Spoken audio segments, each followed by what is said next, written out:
Hi, my name is Lance, and I am 45. I want to quickly share with you one of my ugliest and weirdest experiences in life. And that was what transpired when I first ventured into marriage with a lady that was 2 years older than me. My emphasis here is never on her age. I just mentioned that in passing, by the way. I was surprised and dazed by how loose and nasty some folks can be. And my then wife was not an exception. What she did made me almost paranoid against women. But it quickly dawned on me that I had a mother and 2 sisters. To the best of my knowledge, I never saw that trait in them. So I had to change my mind and understand that not everyone is bad or of questionable character or behavior. Some people only choose to be deviants and highly unreasonable. They can't just help it. I trained as a chef and have worked for several years, gaining a wealth of experience. I got an offer from one of the choicest restaurants in town and have been working with them for over 3 years now. Something happened one day while I worked in the restaurant.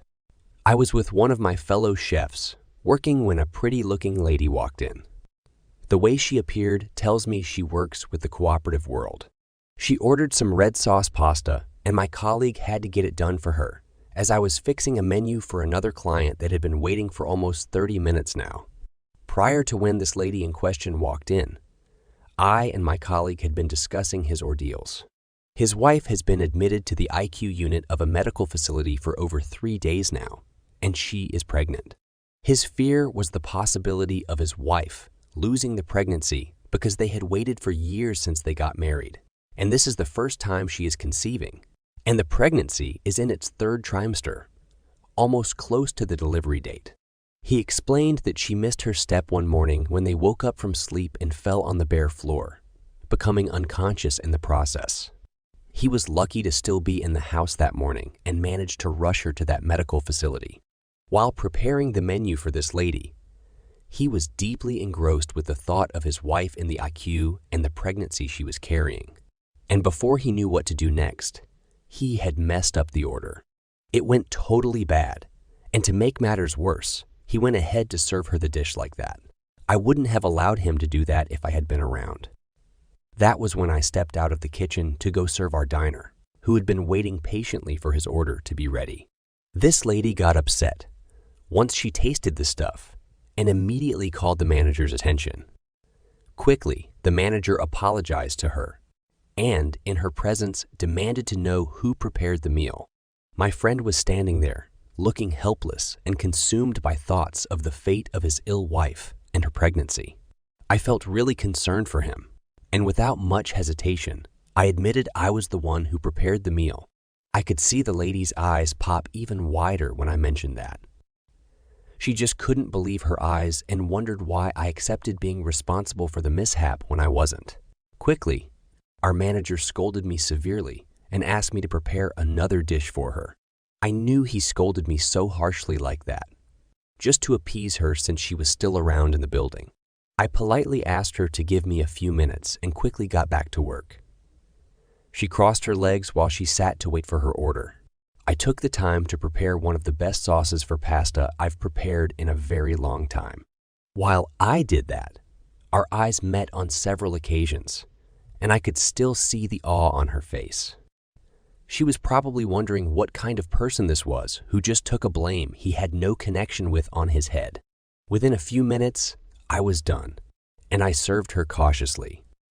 She was speechless and couldn't believe her eyes. She ate as though she were dragging the dish with some bully and wouldn't want him to have the slightest bite. She ate without any etiquette or table manners and got satisfied. When she was done, she walked up to me and asked for my name. I told her I was Lance. She introduced herself as Rhonda and thanked me before she left. Just a week later, I was having breakfast when someone whispered my name from behind.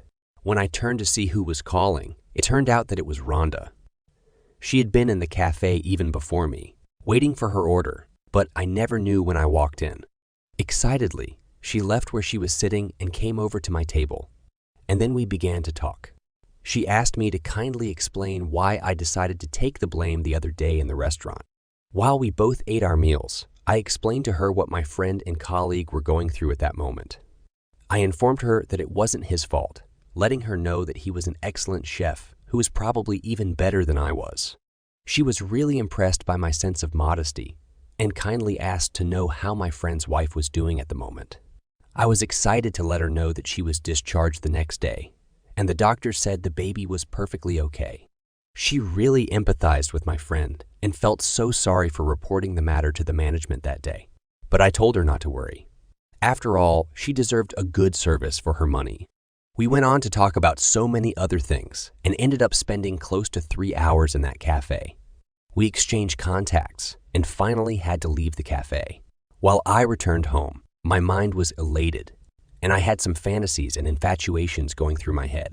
I couldn't imagine myself talking with such a gorgeous and pretty lady of her class.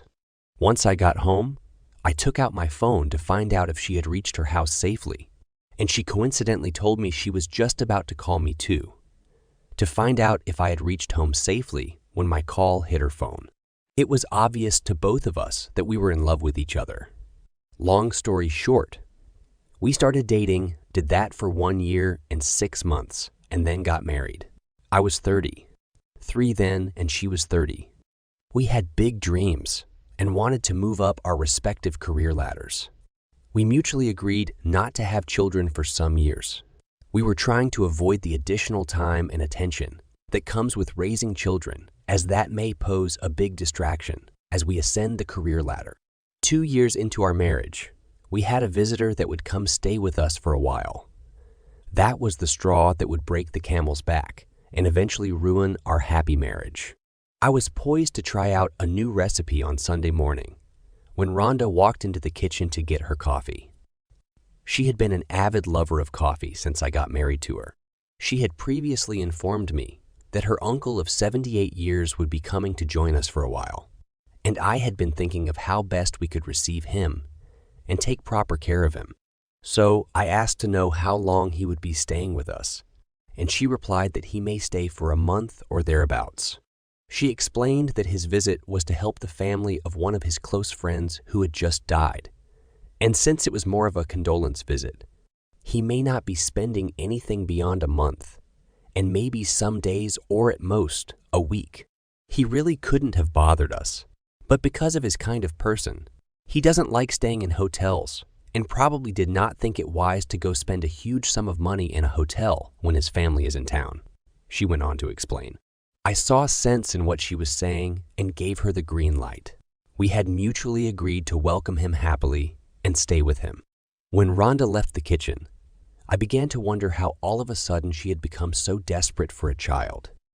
She had urged me to give my best in the living room, and we had been on it almost every night for the past 2 months. Rhonda had begun to think we were running out of time, and she says she wants a baby right away. After trying for the past 2 months, she had done a series of pregnancy tests, and nothing appeared to be in there. She had lately become so anxious and petty and wouldn't let me have my peace. One day, I was in the restaurant working when one of my friends and colleagues showed me a picture on Facebook. He was asking if that was my wife. I looked at the picture closely to be sure of who he was talking about. I noticed my wife was in the photo, but then she was not alone. In that photograph, she had posed with her uncle in such an inappropriate manner before she took the photograph. More so, she was wearing a low-cut top that exposed some sensitive parts of her body, and I had warned her to stop wearing those kinds of suggestive outfits. It was not as though I was feeling so insecure, but I know how my fellow men think and behave. Men are generally attracted and turned on by sight, while women are attracted and turned on by words. I fear she may seduce her uncle without her knowledge, and that wouldn't be cool. I had told her she could wear whatever she felt like wearing, as long as it was modest and wouldn't infringe on the sensitivity of whoever she was around. So I went ahead and let my friend and colleague know that she was my wife, and he ridiculously told me that I was lucky. I felt slighted by that and urged him to focus on what he was cooking. I also returned to continue the dish I was cooking. While I cooked the meal, I reminisced on the comment my friend had just made when he saw my wife having a selfie pose with her uncle in that immodest manner. What does he really mean by telling me I was lucky? I thought. Was he trying to mock me or pass a salient message across? I pondered what he might possibly mean by making that comment and finally concluded he was trying to tell me not to take things for granted. And I really agree with him. Once I got home, I had already generated some misgivings about her and her uncle in my mind and was no longer comfortable with his presence in my house. I also started suspecting my wife and watching her every move. I was sitting one day in the sitting room trying to watch a movie when Rhonda came over to the dining room to take something out of the fridge. While she bent forward to take the stuff out of the fridge, I noticed the skirt she wore was too short and exposed all her hips. I got upset and asked her if she was comfortable with what she was putting on, and if she didn't mind that her uncle got such an inappropriate view of her backside. I was shocked when she made light of what I was trying to pass along to her. She accused me of cooking up things in my imagination. She explained that her uncle would never think of such a thing as staring at her backside, at least not at this age. I looked at her and said, "You might be surprised if you get to find out what runs through the mind of your uncle whenever he sees you wearing those outfits that expose either your boobs or your butt and look like you're having fun wearing those lately." I discovered our conversation was turning into a heated argument, and I kept quiet, not wanting to argue in the presence of her uncle. 4 days later, I had reached the restaurant when I remembered that I had not taken the cake I bought for one of our colleagues who was celebrating his birthday along with me. Seeing I had no order at the moment, I decided to return home with my friend, who had his wife admitted into the IQ some years ago before I got married to Rhonda. We decided to take a walk instead of using his car. Mine was bad at that time, and since my house wasn't too far from the restaurant, we walked down gladly. On getting close to the house, I noticed the front door was wide open and wondered why it was like that. Anyway, I locked the door behind me and my friend, and we walked in. What we saw in the sitting room left both of us nauseated. I must say that it left me traumatized. I couldn't believe that Rhonda could be such a beast of a person to let that happen. She was lying on the couch while her uncle and 3 of his other friends, who were as old as he was, if not even older, were also naked. That was a sight I was never going to forget. While they sighted us, the old men made efforts to take cover, but they could only do so much. They looked nothing more than incarnates from hell, and I wonder what to do next with them. All of a sudden, a holy anger brewed within me, and I grabbed Rhonda, stark naked as she was, and threw her out of the house.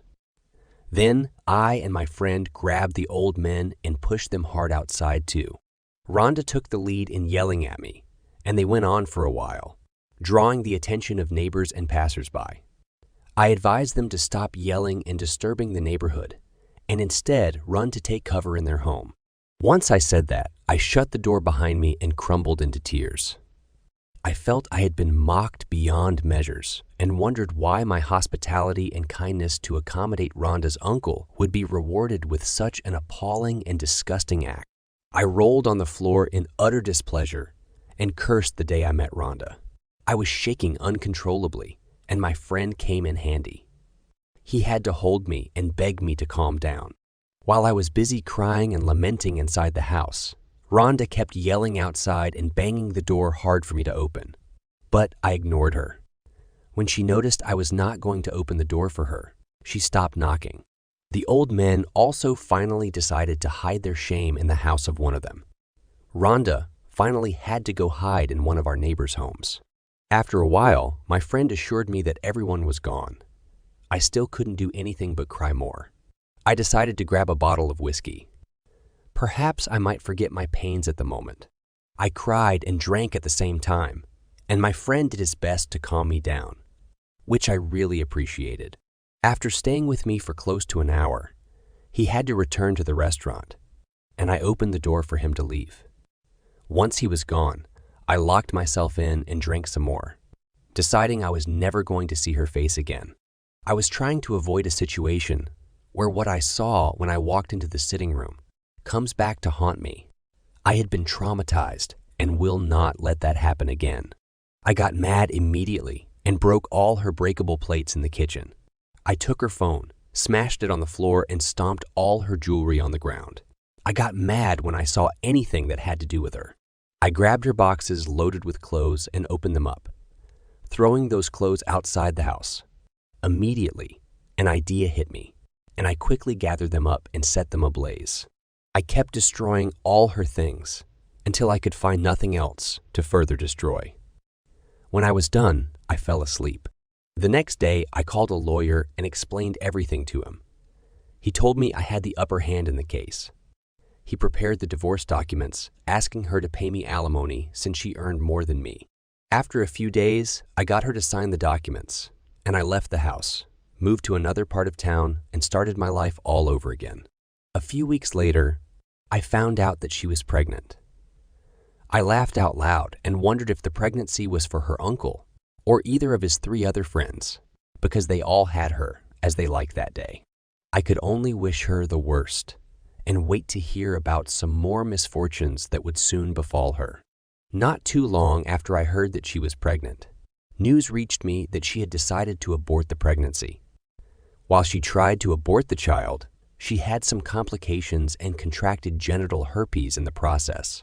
As we speak, she is still undergoing treatment, but the ailment has refused to leave, and I'm glad about that. On several occasions, she had come over to my new home to beg and ask me to allow her to explain, but I turned a deaf ear to her. She tried to let me know that it was a one-time thing, but I caught her off guard when I told her how I found a diary in the house while I was breaking her stuff, where she clearly recorded the excitement she was getting from almost a week since her daredevil uncle had arrived. She was shocked and never mentioned it again. I warned her never to come near me anymore, and she left with shame and tears. I continued working in the same restaurant, and they have been very supportive throughout those dark days. I was surprised when, after 3 months since the incident, I was given a raise in my salary. But more so, there is this new chef who just joined us about 6 months ago, and I find her intriguing. We have worked together on many occasions, and I can tell she's in love with me. I'm also looking forward to formally defining our relationship and possibly putting a ring in her hand. It turned out that Rhonda's idiotic uncle left the city the next day after I busted them up. I learned that he is currently in a nursing home, where he has been admitted for over 2 years now. He was diagnosed with Alzheimer's disease, and I hope he just rots there.